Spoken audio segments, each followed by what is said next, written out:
for my screen to match Zoom. There we go. All right. Happy Friday, everyone. I'm super excited to be here with all of you. This is week 2. My name is Becky Schnekser. I'm an educator, explorer, lower school scientist, and specialist at Cape Henry Collegiate in Virginia Beach, Virginia, in the United States. Today, I have brought 2 of my friends, Judith and Jessica, to talk to you all. I'm going to let them introduce themselves and then just start talking about simple ideas that they use in their classroom or their educational setting that you can use tomorrow. Well, probably not tomorrow, right? Today's Friday. So, something you can use first thing on Monday morning when you greet your amazing learners in whatever setting you are in. So, Judith, why don't you introduce and tell us a little bit about you? Hi, I'm Judith Painter. I'm a world geography 8th grade teacher in Salem, Virginia. We are now an online community school and trying to keep all my students engaged and excited about what they are getting ready to learn. We're moving into the Middle East, so we'll see how this goes. Awesome. And Jessica, how about you? Hi, I am Jessica Purvis. Recently, used to be Dorcas, and I am teaching at an international school in Hong Kong. So up until this year, I taught at a charter school in North Carolina and recently made the move over here. So I teach high school science, I teach environmental science and physical science. And we have been doing online school since about mid-January. So a really, really long time. Yeah, you're officially going to be our seasoned pro. You've been at this for a while. Somehow. I know. And I have a feeling though, whether you've been in remote learning, whether you're starting right after, I know a lot of people are on spring break right now and they're going to start remote learning for the first time coming back from spring break. But then we also have you, Jessica, who's been at this for a little bit of time. I know I've been at this for about 4 weeks. And then Judith, I don't remember how long have you guys been in remote learning? We've done 2 weeks and then we had a week that we were kind of trying things out. Yeah, that's awesome. I love that. Nice diverse locations. We have diversity in the amount of remote learning experience we have, and of course, in our own experiences already. So, you know what? Judith, why don't we start with you? What wisdom, what can you share with us today that we can turn around and use on Monday if we would like to? Sounds great, Becky. So my students were in the midst of going out with the National Geographic grant to hike, and they were so excited because we were supposed to be starting our new hikes this month and going canoeing and fishing and so many other things.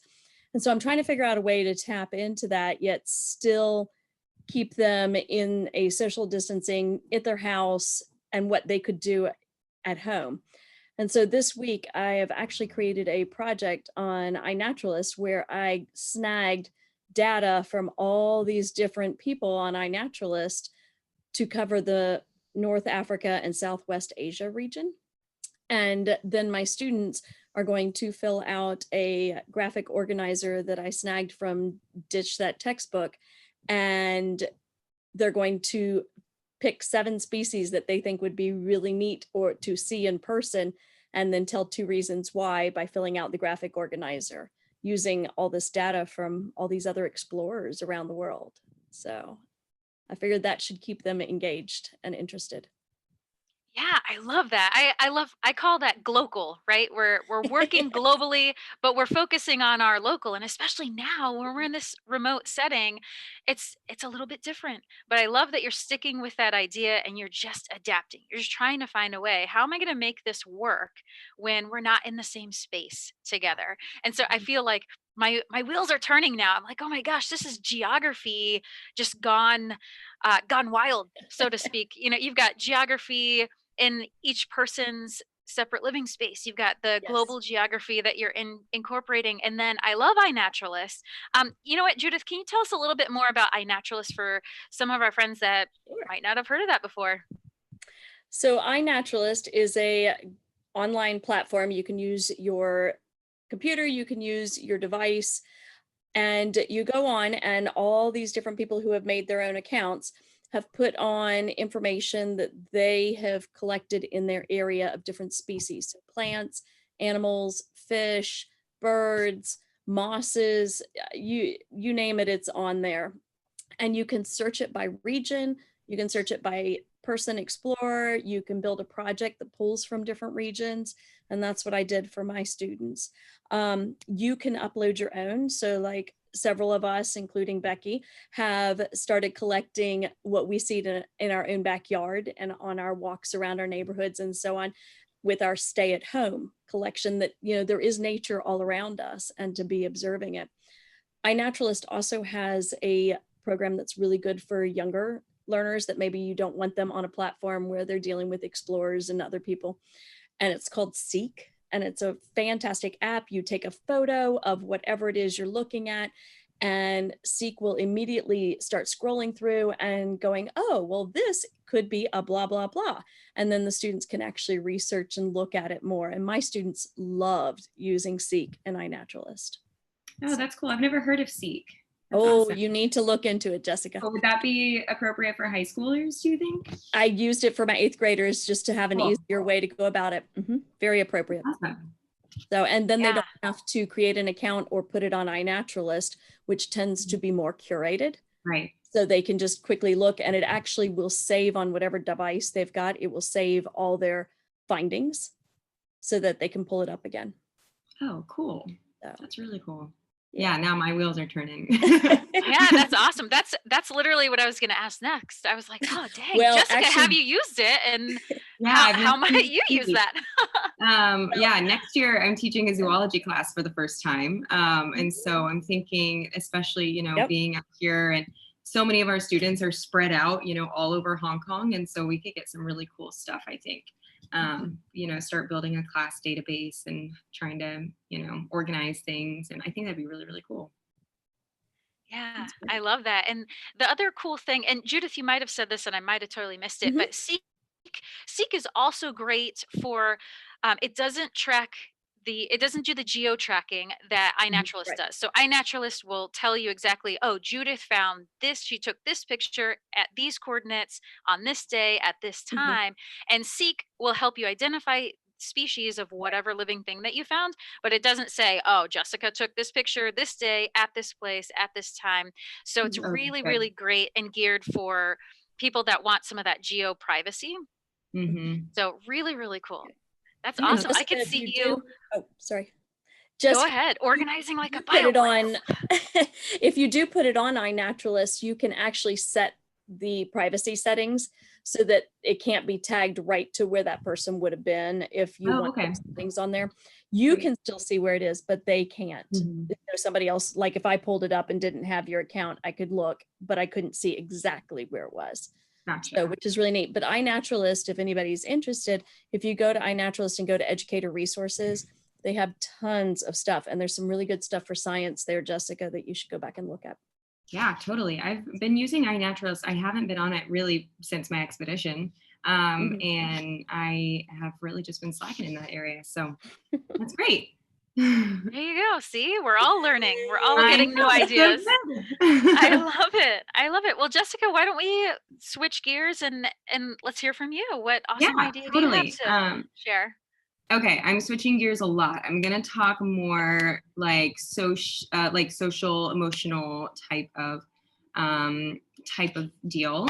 But basically what I have, so I'm in Hong Kong, so I've been doing this since January, even though every week I feel like I start over and I feel like I'm doing it for the first time again. So I feel like I've just had a lot of times to mess up and do it over again. So what I have faced in a couple of classes is that, just for background, we meet every day, like exactly when we would meet for class. And so we're meeting sometimes for 20 minutes as a check-in, sometimes for the full 88-minute period to work on things. So what I was noticing is I was having, some students, perhaps they have a better home environment or whatever that may be, who's turning everything in on time and asking questions. And then some students who may be taking care of a sibling or may not have great internet access, or I even have students who are in mainland China right now and are working from a VPN. They can't access Google very easily. And so we've really had a big mix of how students are able to engage, and then the response I've gotten from them to online school in general. So what I set up was a system of accountability partners. Since we meet over Zoom, a lot of times what I'll do is I'll do an intro in a main classroom like this, and then I will give them time to work on mute, so that way if they have questions they can unmute themselves and ask it immediately. And a lot of times I'll even just turn off my video and go and do dishes or something, but it's just a time for us to kind of be together.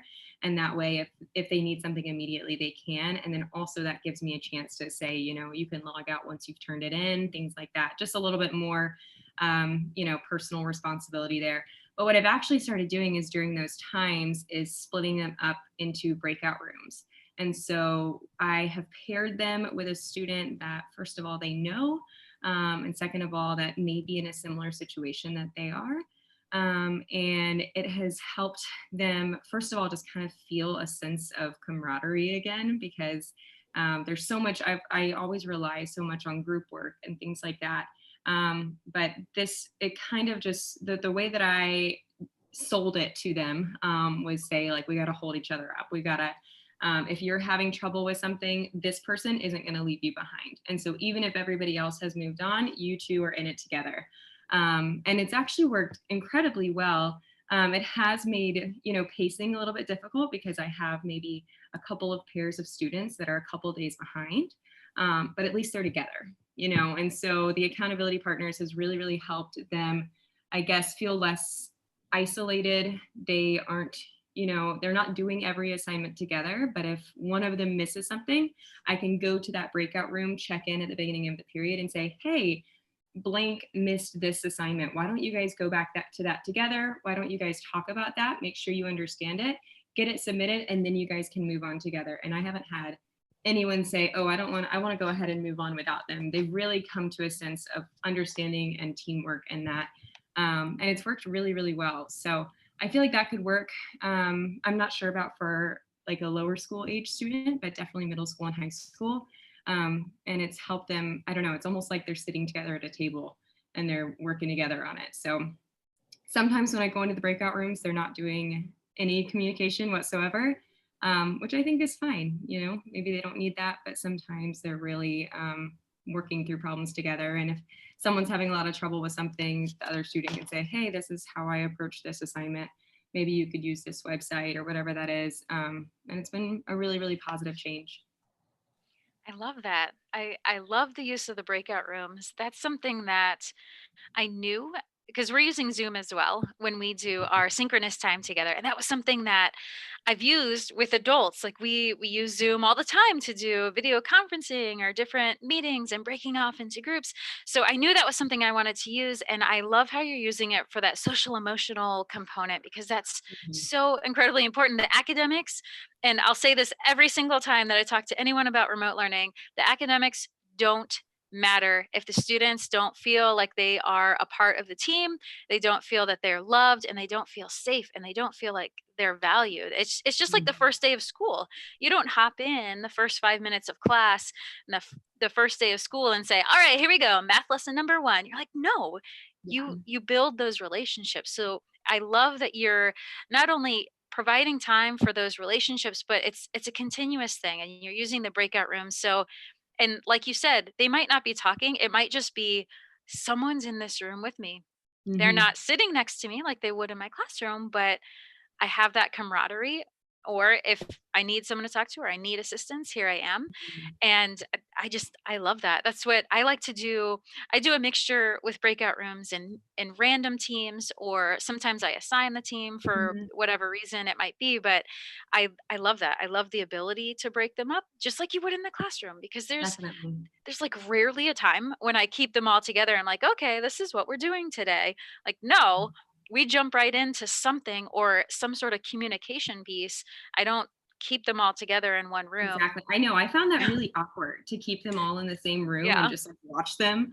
Yeah. Also, I know just from staff meetings, it's really awkward to unmute yourself and ask a question while, the teacher's talking or while you're working. And so I think that the breakout rooms make it a little bit less intimidating.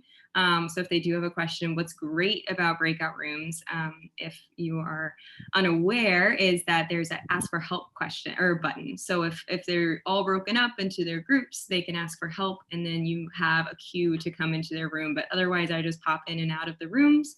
Sometimes I'll even just turn, my microphone off and just sit and listen and just, hear how things are going.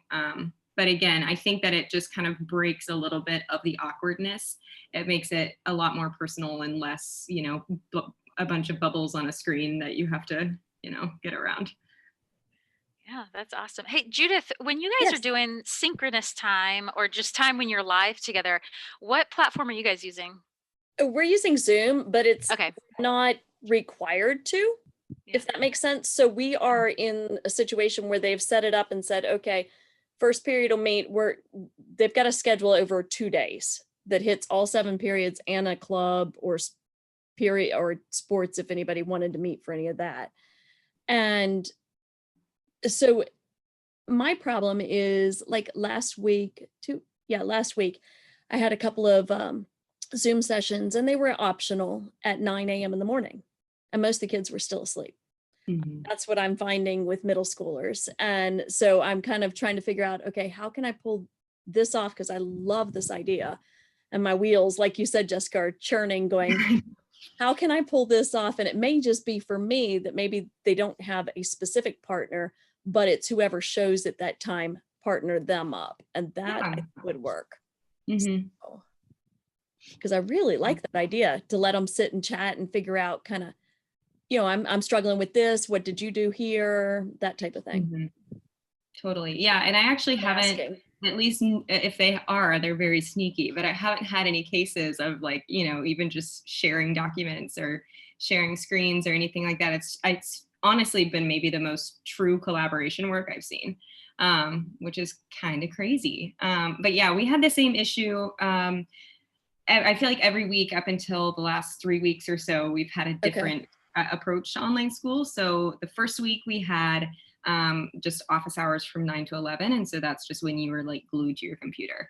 And so if you wanted to have a Zoom meeting, you would send out an email and say, hey, let's meet at 4 p.m. today. And it was just very optional, very nonchalant. And then when we started having these regular mandatory ones, the 8 a.m., I mean, we'd have like 4 students. And so only once we actually started counting attendance and things like that, we started to get a bit more regular. But we played around with the idea of, pushing the school day back a couple hours. And I mean, I know it's hard for me to get up at 8 a.m. For some reason, it's harder to get up and walk 3 steps into my living room. So I do kind of sympathize with that. But I think that the schedule is definitely beneficial. So hopefully they will come around. That's kind of my hope. So we'll see. That's an awesome idea. Thank you. Yeah, that's awesome. Well, ladies, thank you. Is there anything else that you want to put out there to our friends on the internet as we are? Any words of advice, any cheers to send all of our friends off with? Definitely breathe. There's Carrie keeps saying it's okay to be okay. And that's where we just need to remember that it's okay to be okay. Yeah. So. And like Becky has said, at this point, the academics are a bonus. And so if we can do baseline and that's all we can do for a day or for a week or for a month, we got to have some grace and be gentle with ourselves. So. Oh, yes. Yeah. And just like in the classroom, just be flexible. I feel like there are so many things now that we're at home, there's just different distractions, right? You have the pet that comes in, you have the sibling that comes in, you have another, I don't know, just something will happen and you just have to embrace it. And, or we have stuffed animals or a toy and you just embrace it. I see there's a lot of temptation to like throw in these rules, like you may not have this, make sure your sibling does not come in, make sure your pets are locked away. And I'm like, but no, just go with it. You know what? Pets wander in. Let's take 5 seconds. Hey guys, who has a pet? Let's segue. Let's get some of that social emotional. Let's get that communication in there and just we're at home. Things are going to happen slightly different than being in your school, but we don't necessarily put those dictatorship type rules in our school. If someone wanders into your classroom, you go with it. If there's a spider crawling on the wall, you roll with it. So it's the same thing at home. Slightly different distractions, but go with it. You got to embrace them. Well, ladies, Judith, Jessica, thank you so much for being here. I am super excited for people to hear your amazing ideas because they're great, and I know I'm taking them and I'm running with them, and I may or may not give you credit for stealing your ideas. So thank you so much. On a serious note, thank you for being here. It was awesome. Thank you. Thanks. Guys.